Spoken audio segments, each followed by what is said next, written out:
Welcome to St. Lucie Public Schools. This is your Transportation Department Training and Development.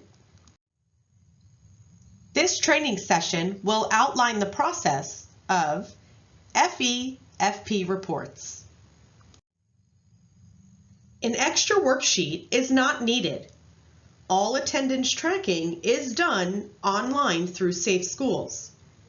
You will be paid for 30 minutes of training pay, and you'll need to pass the quiz to receive the credit. There is no need to print or email your certificates as we pull the completion reports directly from Safe Schools.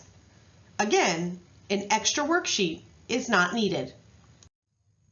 The purpose of this training is to educate our staff on the overall process of the Florida Education Finance Program, otherwise known as FEFP.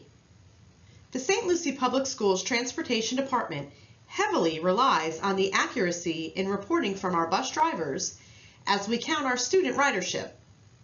It is essential in order to obtain the necessary funding from government agencies to cover the cost associated with transporting students to and from school. Each and every student that boards our buses needs to be accounted for. So what exactly is FEFP?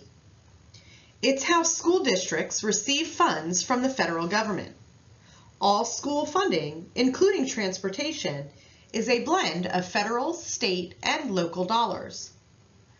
The St. Lucie Public Schools Transportation Department is required to conduct an FEFP survey count 4 times a year. 2 are done during the regular school year and 2 over the summer. Basically, FEFP is what pays us. The purpose of these survey counts are to identify which students are actively riding on our buses in order to be paid for the cost associated with transporting students to and from school. Once the FEFP count is over, the Florida Department of Education comes in to audit our reports. Each bubble sheet is carefully reviewed in comparison with school attendance records. They look to make sure the school records match our records. If they find any inconsistencies, such as students marked as riding when they did not ride during the count week, they will perform a further investigation to determine which report is accurate. If we are found to be inaccurate, we must pay back the money that has been paid to us along with any penalties that are assessed for falsifying information. Keep in mind, the student only has to ride 1 day during the count week in order to receive funding. You are to begin your counting process on Monday, October 9th. You will receive your FEFP folder on Friday, October 6th, or the morning of October 9th. Included in your folder will be bubble sheets, blank write-in sheet, a midday sheet, if you have one, and the FEFP counting instructions. Reports are due no later than Friday, October 13th, after your AM run. Again, reports must be turned in before going out on your PM run. We need enough time to reconcile the data before sending it to the state of Florida. And Monday, October 16th, is a teacher workday, so you must turn in your folders on time. Again, the count week is Monday, October 9th through Friday, October 13th, and all reports are due Friday, October 13th, after your AM run. Here is some important info to keep in mind when completing your reports. You may use pen or pencil to complete the FEFP report. And if your sheet gets damaged, you can contact Ms. Cruz for a reprint. Contact information will be shared at the end of this training. Please be thorough. We need to make sure we are getting the correct count. You do get paid to complete your FEFP reports, so please take your time. Make sure you pay attention to your riders both in the AM and in the PM. And you can stock up on student cards. You can hand them out to students as they board your bus, have them fill them out, and then collect them as they get off your bus. Using these student cards can help take the guests out of the game. Ask your manager for some.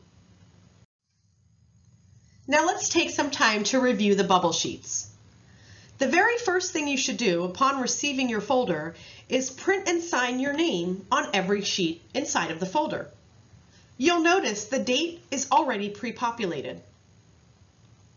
Now looking at the left-hand corner, you'll see the route identifying information. And directly below that is a list of your riders, student names, and their 562 number. They will be listed in order by bus stop.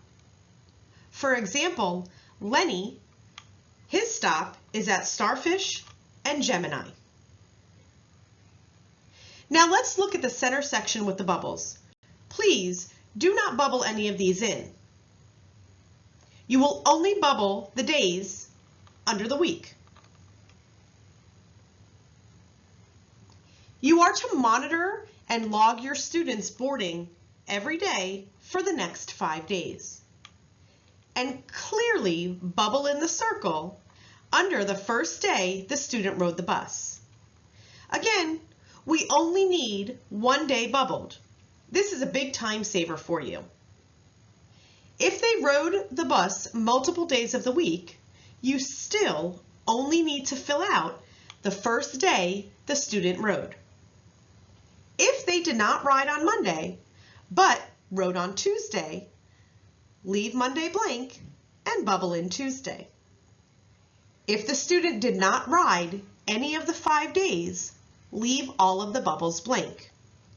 Never mark a student as riding if they did not board your bus during this count week. When you have completed your bubble sheets, you'll need to double check that every single page is signed in the box in the top right-hand side. Again, the date will be pre-populated for you, but you still must print and sign your name on each and every sheet in your folder. Any forms not signed will be returned and can jeopardize funds, as the state considers unsigned reports as incomplete reports. So just take a few extra minutes and make sure that each and every page has your name printed and signed. You'll notice several barcodes all over the bubble sheets. We use scanners to capture each rider. Please be very careful not to write over any barcodes. If the code is compromised, it will not scan, resulting in the student not being added to the count. If you made an error on your bubble sheet or it somehow gets damaged, again, we can print a new sheet for you. See your area manager or you can contact Ms. Cruz. What is a write-in? Students are always coming and going into the school district, and routes consistently change. Although we do our best to make sure the routes are as up to date as possible, it's almost impossible to keep them current with the ever-changing influx in students. Therefore, there may come a time that a student rides your bus and he or she is not listed on your bubble sheet. When this happens, you'll need to manually document their information on the write-in sheet provided to you in your FEFP folder. From there, the student will be added to the route in Bus Planner, as long as the student is eligible for busing. And the next time your route is printed, it would reflect the new student. Keep in mind that just because a student boards your bus does not mean they should be. There can be multiple reasons why a student has been deemed ineligible for school transportation. If it is determined that a student you have listed on the write-in sheet is not eligible for transportation, they will not be added to the route. Now we're going to spend a few minutes looking at a write-in sheet. Again, if a student rides your bus and is not listed on your bubble sheets, you'll need to properly complete a write-in sheet. Notice the columns: date, road, school, grade, first name, last name, ID number, and the bus stop. Please make sure to write clear, as we have to take the information from the write-in sheet and manually add it to the final count report. If we're unable to read the info, we may lose funding for those students. Please do not list birthdays, phone numbers, or addresses, as we're not able to research by that. Only list the required info for each column. If you don't know the student ID number, please leave that column blank. That's where we will need to research it and fill it in. When you have completed your count, you'll need to make sure that you sign, print, and date across the top of the page. Don't forget to include your route number and your area manager. And remember, any incomplete forms will be returned to drivers for proper completion. You will only have a midday sheet in your folder if you are assigned a midday. And the midday sheets look exactly like a bubble sheet, except they're printed on a different color. You'll follow the same instructions when completing your midday bubble sheet as you would your regular bubble sheet. And don't forget, print and sign in the top box. The date will be pre-populated for you. Here are some common questions and answers that we've seen in the past. Question: what if I have a student that always rides but just happens to not ride all week? Can I just mark him as road? Absolutely not. This is considered falsifying information and can cost us a penalty. That is why there is multiple counts. We'll just catch him or her on the next count. Question: what if I turn in my report and a student shows up to ride that hasn't rode all week? How do I mark her? Not a problem. Just grab a blank write-in sheet. There are some in the driver's lounge. Just make sure you turn it into your area manager as soon as you complete it, and we'll get the student added. Question: do I have to wait until Friday to turn in my report if I'm finished with it sooner? No. If you can complete your report before Friday, please turn it into your area manager as soon as you complete it. That helps us get a head start on the final count.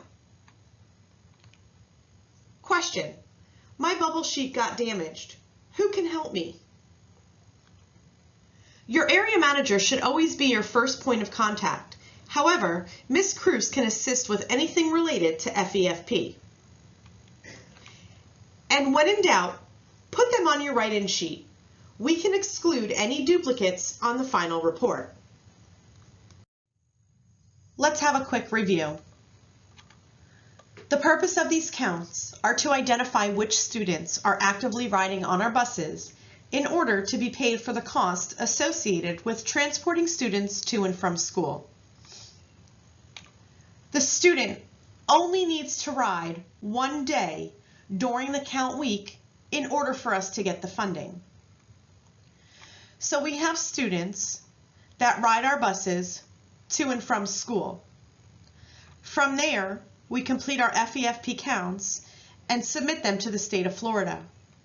Based on those reports, the state of Florida will send money down to St. Lucie Public Schools, and then it gets filtered down to the transportation department.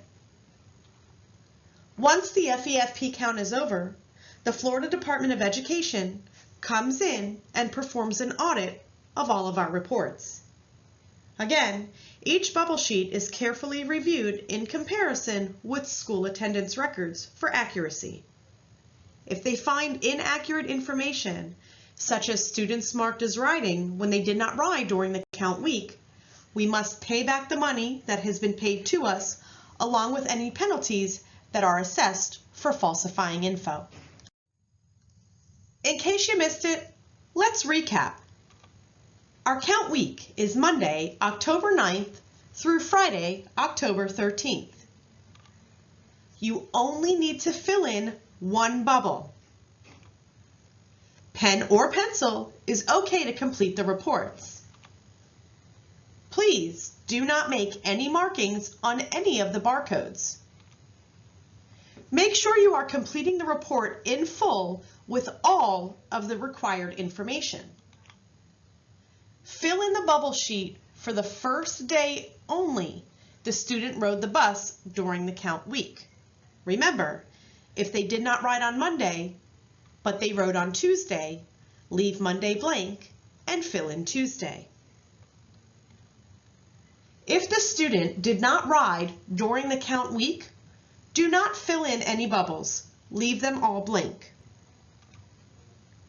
And pay attention to your riders, both in the AM and the PM. We have to ensure we get the correct number of students riding our buses. If a student rides your bus and is not on the bubble sheet, you'll need to complete a write-in sheet. Please do not list any birthdays, phone numbers, or addresses on the write-in sheet. If you do not know the student's ID number, leave that column blank. We'll input that later on. If you have a student that rides after you turn in your report, no problem. Just fill out a write-in sheet. And again, please be sure you write clear and you are signing and dating all of your forms, including the write-in sheet. Your reports are due to your area manager no later than Friday, October 13th after your AM run.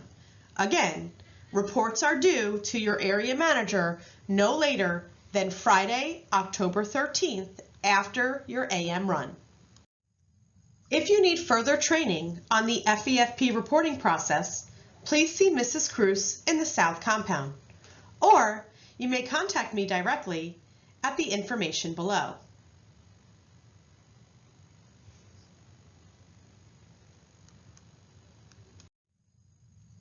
All staff will be held accountable to meet all the expectations set forth by the Transportation Management Team. If you have any questions about this training or any other training, please speak with your immediate manager. Your training is now complete. Thank you. Please proceed to the following quiz. You'll need to pass it in order to receive credit for this training.